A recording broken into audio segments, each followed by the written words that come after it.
Mucha gente jugó al ajedrez sin reloj durante siglos, pero esa incertidumbre de no saber cuándo acabará una partida y sobre todo la malicia de algunos jugadores que pensaban sus movimientos durante horas cuando sabían que su posición era mala, propició el invento del reloj de ajedrez. Además de las electrizantes partidas rápidas de 5 minutos, las de 25 o las de 1 hora por bando, el ritmo más habitual era de 2 horas por jugador para los primeros 40 movimientos. Después, el denominado sistema Fischer evitó que algunos jugadores rozasen el infarto durante los apuros de tiempo. Si el ajedrez es un arte, el tiempo es su enemigo, pero sin reloj, más de uno se dormiría. First of all, I like to make another remark. You know, in old times we had adjourned games. And of course now Primero quería recordar algo. Antes las partidas aplazadas, bueno, ahora se pueden analizar en el ordenador, pero hay que recordar que se abolieron más o menos todas las partidas aplazadas. Eso significa que nos encontramos con un nuevo horario. Empezamos con 40 movimientos en 2 horas y 20 en cada hora sucesiva para cada jugador. La regla habitual. La gran ventaja de esta regla es que los jugadores administran su tiempo y pueden utilizar menos cuando tienen mejores posiciones.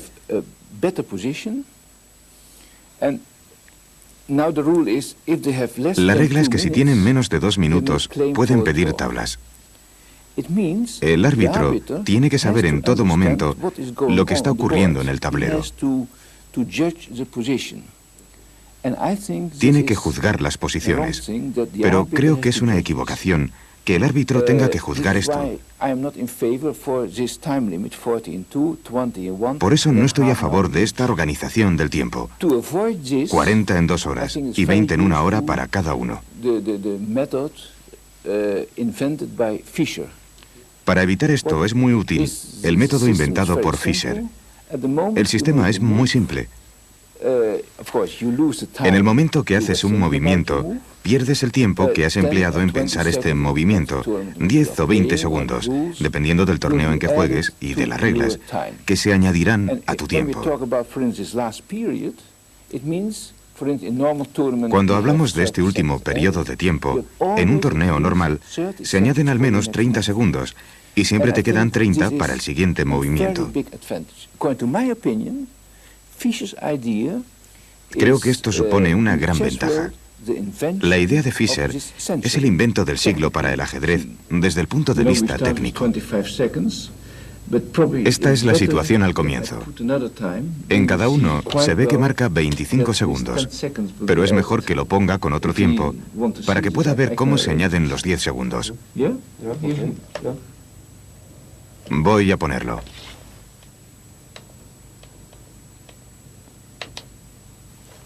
Ahora puede verlo. 5 minutos y 10 segundos en un lado y 3 minutos y 22 segundos en el otro.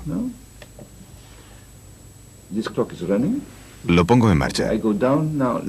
Este está en marcha. Lo dejo hasta, por ejemplo, 4,57 y veremos cómo se añaden los 10 segundos.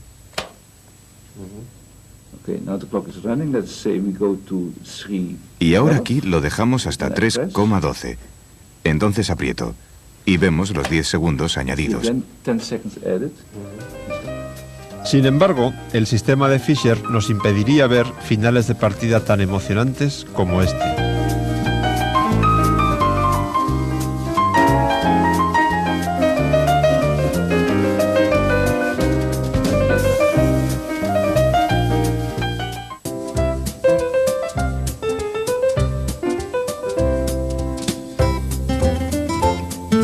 A un buen médico le basta examinarnos superficialmente para hacerse una idea de nuestro estado de salud, pero si quiere emitir un diagnóstico firme necesita una exploración más profunda, tal vez por rayos X.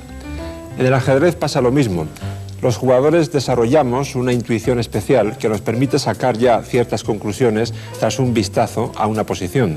Pero si queremos penetrar en los entresijos de la misma, necesitamos un análisis profundo.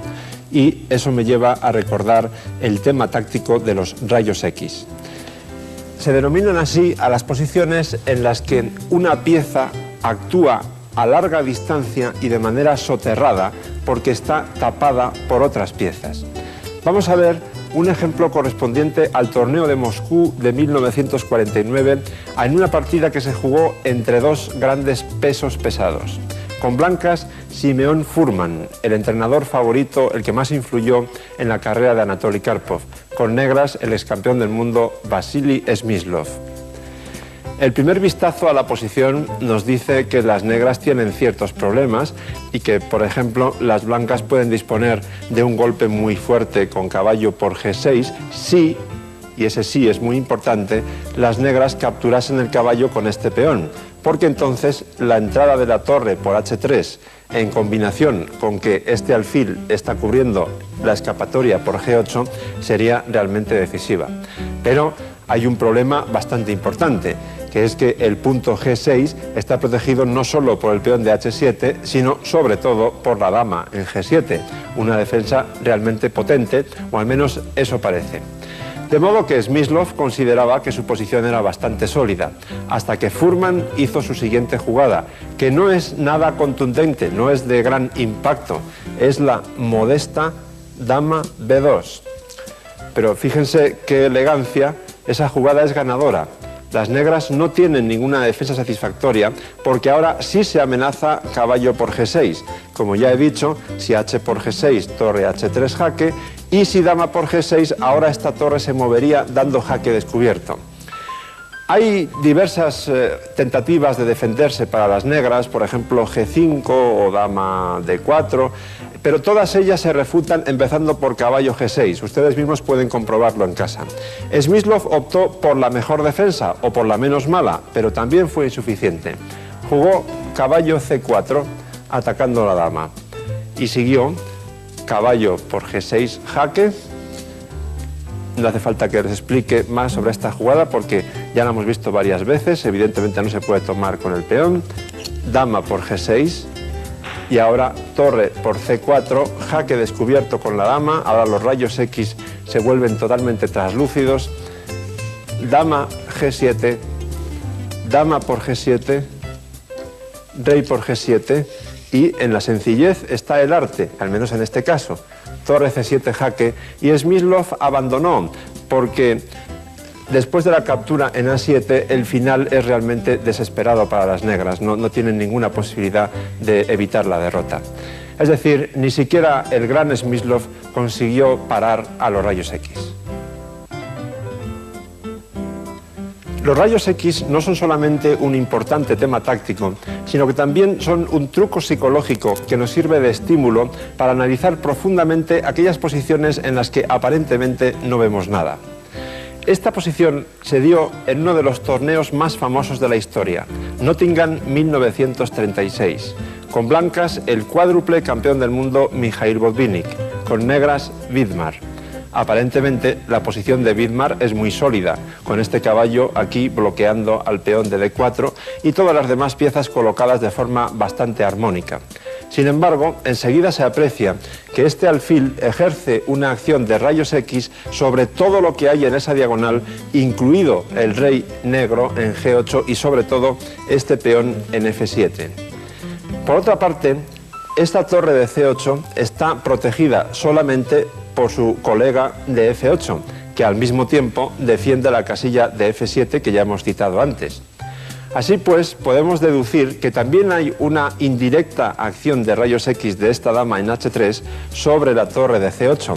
Por tanto, tenemos rayos X en forma de X, por un lado desde H3 hasta C8, por otro lado desde B3 hasta G8, con un cruce, con una interferencia en esa doble acción en el punto E6. ¿Qué hacer entonces? La primera jugada es caballo por F7 y ahora empezamos a comprender por qué es tan importante que esta torre esté defendida solamente por la otra. Si ahora rey por F7, seguiría sencillamente alfil por D5, aprovechando que este caballo de F6 quedaría clavado por la torre. Por lo tanto, hay que tomar con la torre en F7. A lo cual sigue alfil por F6. Si ahora las negras capturasen con el caballo, esta torre estaría ya directamente clavada por el alfil y seguiría torre por F6, abriendo la acción de la dama sobre la torre de C8. En consecuencia, las negras tomaron con el alfil. Entonces siguió el otro golpe, torre por D5. Poco a poco destruimos todas las defensas de las negras. Ahora, una vez más, está clara la acción de la dama sobre el punto C8. Por lo tanto, la dama negra debe retirarse defendiendo a esa torre. En este momento, la mano se va hacia la jugada natural torre C5, pero cuidado porque ahí habría una trampa. Si torre C5, alfil por D4, jaque al rey, torre por D4, dama por C5. Es decir, eso no vale. Sin embargo, sí vale torre D6. Esto es lo correcto, la jugada justa. Se ataca a la dama y se mantiene la acción de esta dama sobre aquella torre de C8. Por lo tanto, Vidmar tuvo que mantener la dama defendiendo la torre de C8 y jugó dama E8. Y entonces, una jugada simple y elegante. Torre D7, protegida una vez más por la dama en H3, se ataca doblemente la torre de F7, que ya estaba atacada por el alfil, y Vidmar optó por abandonar porque no tiene ninguna defensa razonable. Realmente los rayos X han demostrado una vez más que son terribles.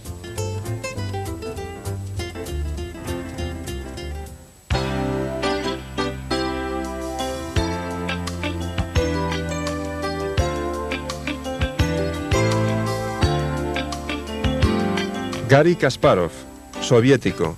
Cuando tenía 9 años, su madre dijo que le haría campeón del mundo. Fue el más joven, a los 22, y se convirtió en un símbolo de la perestroika. Rebelde hasta el extremo, representa a las fuerzas de la naturaleza sobre un tablero de ajedrez. Creo que mi estilo se puede considerar como una combinación de distintos jugadores. Creo que podríamos hablar de Alyoshin, Tal y Fischer. Si se fija en la descripción que hice de ellos, pues entonces entenderá en qué me diferencio de Karpov. Es una diferencia enorme y muy profunda. Creo que he iniciado una nueva era del ajedrez profesional. Y no quiero que me malinterpreten cuando digo era. Es que el ajedrez está cambiando tan rápidamente que, bueno, Spassky fue una era y Fischer también. Igualmente Karpov y yo mismo representamos otra era. El ajedrez hoy en día es un juego extraordinariamente dinámico que está cambiando muy deprisa. La nueva generación le da cada vez más importancia a las aperturas. Y esa ha sido mi contribución, porque creo que las aperturas son muy importantes. Se está trabajando en ellas cada vez más. Ahora se requiere mucha energía para ganar, más que en la época de Karpov. Creo que esa es la nueva cara del ajedrez, la nueva imagen del juego. Creo que la energía es la clave. También los ordenadores y la informática en general harán que el juego requiera más precisión, más agudeza. Y me siento muy orgulloso de haber tomado parte en este gran cambio. Creo que no necesita descripción. Todo el mundo sabe quién es Kasparov. Kasparov es uno de los mejores jugadores de la historia. Sin duda.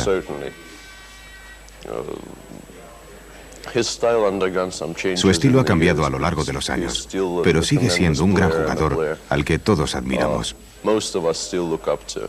Bueno, Kasparov es sin duda alguna el jugador más fuerte de la última década, el indiscutible número 1. Ha ganado un montón de torneos, ha demostrado que es un gran trabajador, sobre todo, ha aportado mucho para el ajedrez, o sea, su nivel de preparación es muy, yo creo que por encima de todos los demás, y es un gran profesional, sobre todo. Le admiro porque él lo tiene todo, como talento, fuerza mental, física, todo. Yo creo que todo es un jugador muy completo. Es muy bueno, es genial. Uno de los mejores de la historia del ajedrez. No sé qué decir. Es muy bueno.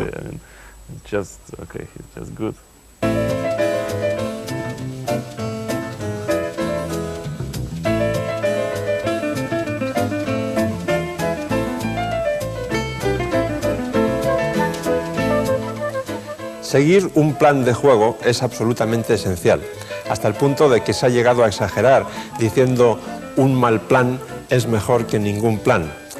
Vamos a dejarlo en un punto medio diciendo que tener un plan, aunque no sea el mejor, es mejor que no tener ninguno, es decir, que no saber qué hacer. Y vamos a ilustrarlo con un ejemplo magistralmente explicado por uno de los mejores profesores de la historia del ajedrez, Aaron Nimzowitsch, en su libro Mi Sistema. Está tomado de una partida del torneo de Ostende de 1907 entre Van der Vliet y Znosko Borowski. La partida en realidad acaba de empezar, se han realizado unos pocos movimientos, pero ya hay un factor predominante, que es el mal desarrollo de este caballo. Dicho de otra forma, ese caballo debería estar en C3 y no en D2, es la casilla equivocada.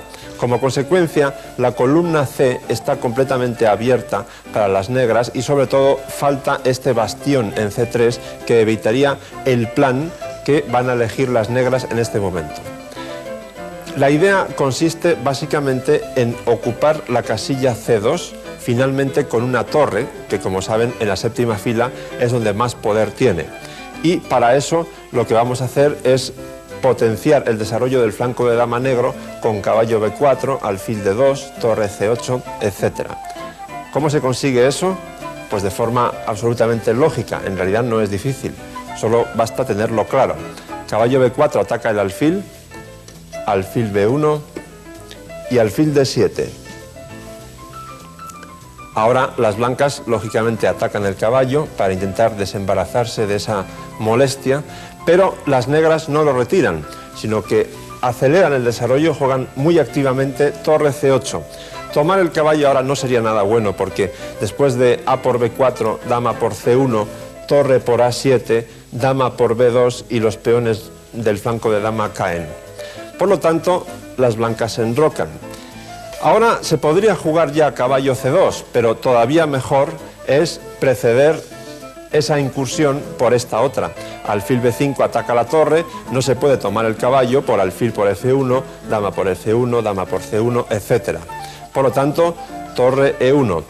Y ahora sí, ha llegado el momento de jugar caballo C2. Como hay un ataque doble a las dos torres, hay que tomar el caballo, alfil por C2, dama por C2, la dama está en una actitud muy molesta ahí, por lo tanto las blancas también cambian las damas, torre C2 y primera parte del plan cumplido, es decir, misión cumplida al menos de momento. Ahora llega el momento de pensar otra vez y Znosko Borowski, que llevaba las negras, pensó lo siguiente: lo primero que debo hacer, la segunda parte de mi plan, es consolidar lo que ya he adquirido, es decir, consolidar la situación de la torre en C2. Para ello, debo completar el desarrollo de mis piezas, colocando el alfil en D6, el rey en D7, sacar la otra torre, etc. Así pues, las blancas jugaron H3, que seguramente no es la mejor jugada, vamos a decirlo todo, dieron alguna facilidad, quizá fuera mejor caballo B1 directamente, como vamos a ver a continuación. Pero en fin, tampoco cambia nada esencial de la posición. H3 tiene la idea de evitar que el caballo salte a G4.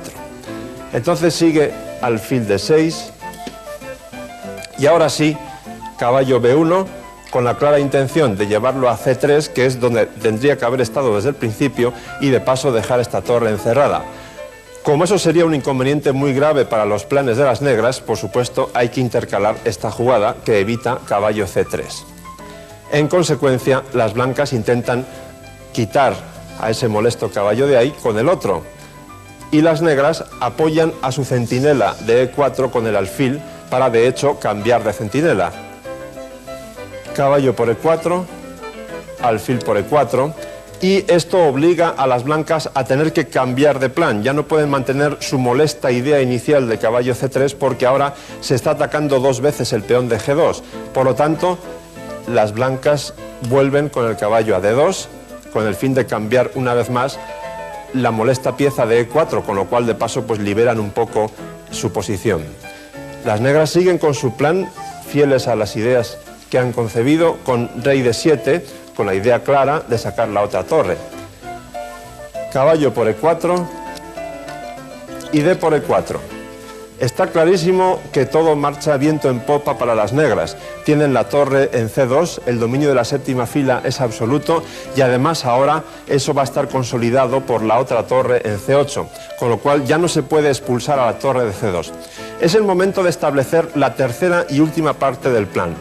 Hay que perfeccionar, consolidar aún más el dominio de la columna C colocando las dos torres, eso lo ve todo el mundo, pero el factor realmente esencial, lo que va a decidir la partida, es la incursión de este rey por las casillas blancas por el flanco de dama. Ese es el plan, la última fase que establecen las negras. Las blancas juegan ahora torre B1. La idea es seguir con B4 y alfil B2 para desatascar un poco la constreñidísima posición que tienen. Las negras evidentemente doblan las torres.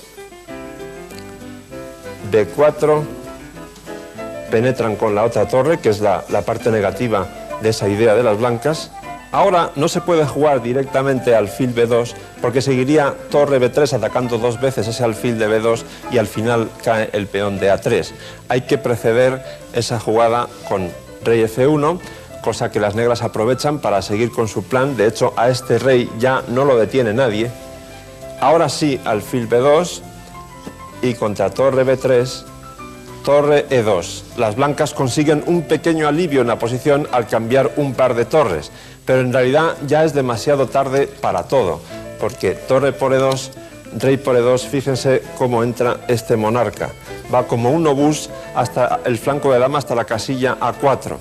Rey D2, rey A4, y ahora las blancas no tienen nada mejor que hacer que esperar. El rey no puede seguir acercándose porque este peón quedaría colgando, así que hacen una jugada de espera, rey E2, pero esa en realidad fue la última de la partida, porque después de A5 las blancas no tienen absolutamente nada que hacer. El procedimiento, si la partida siguiese, sería muy sencillo. Después de B por A, las negras van tomando los dos peones del flanco de dama y al final se quedan con este pasado y la partida está completamente decidida. Debo matizar, para no engañarles, que en las partidas, digamos, normales, las que ustedes juegan, raramente podrán tener un plan tan claro, tan rectilíneo como en esta. Pero he elegido esta porque demuestra muy bien la satisfacción que da jugar al ajedrez sabiendo en todo momento lo que uno tiene que hacer.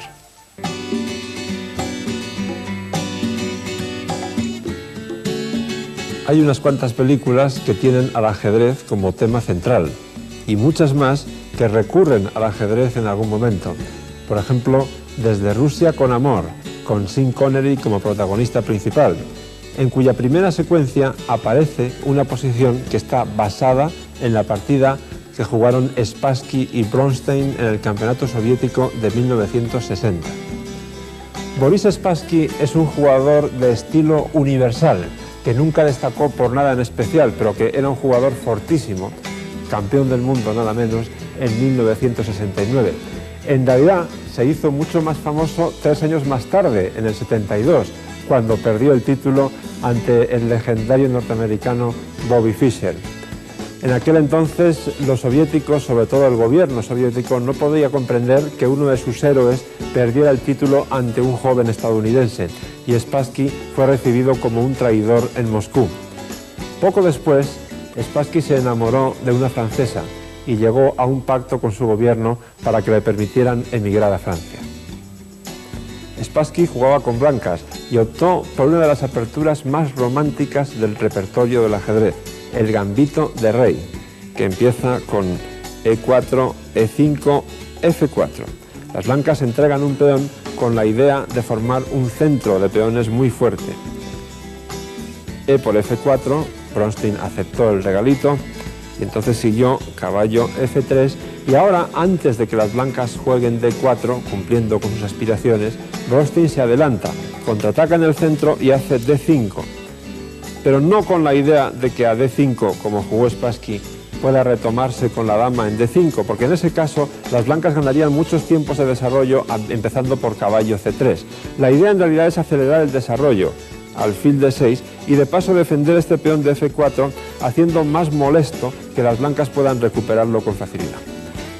Siguió caballo C3, caballo E7, ahora son jugadas normales, de ocupación del centro, de desarrollo y de enroque por parte de las negras. Alfil D3, caballo D7, enroque de las blancas y H6, una jugada que quizá les parezca un poco extraña, pero posiblemente es necesaria en esta posición, con el fin de evitar que el caballo salte a G5 y así su acción sobre el punto H7 esté coordinada con la del alfil que está en D3. Spassky siguió con caballo E4, una jugada también natural. Bronstein contestó con caballo por D5, C4, y aquí ya empezamos a ver cuál es la filosofía de la partida, dónde está el intríngulis. Bronstein ha hecho en realidad todo esto de defender el peón de F4, que parece un peón condenado, para poder ahora saltar con este caballo a E3, amenaza un doble, es decir, es una amenaza doble a la torre y a la dama, obliga a las blancas a desprenderse de uno de sus dos alfiles y deja este peón famoso ya por su debilidad, pero que sigue ahí incordiando y que puede resultar muy molesto, como veremos un poco más tarde. De modo que las blancas juegan C5 para echar al alfil de esa diagonal en la que estaba tan activo. Lógicamente hay que retroceder alfil E7, alfil C2, torre E8 ocupando la columna abierta y dejando la casilla F8 para el caballo eventualmente. Y ahora, ¿para qué han jugado las blancas alfil C2? Pues se ve enseguida, para jugar dama D3 y formar esa especie de batería o de tren, que se dice en el argot ajedrecístico, sobre el rey negro, ocupando la gran diagonal que va de B1 hasta H7. Y entonces Bronstein se encuentra con una amenaza bastante fuerte. Todas las piezas de Spassky están enfiladas hacia su rey, pero encuentra un recurso aparentemente de gran interés. E2. Bronstein piensa que de esta manera Spassky tendrá que mover la torre de F1, con lo cual la descoloca un poco, o bien tomar ese peón con la dama, en cuyo caso la dama ya no está en esa diagonal tan potente que mencionaba antes sobre el rey, que está en G8. Pero Spassky tenía otras ideas, nada más lejos de su intención que capturar ese peón o que mover la torre.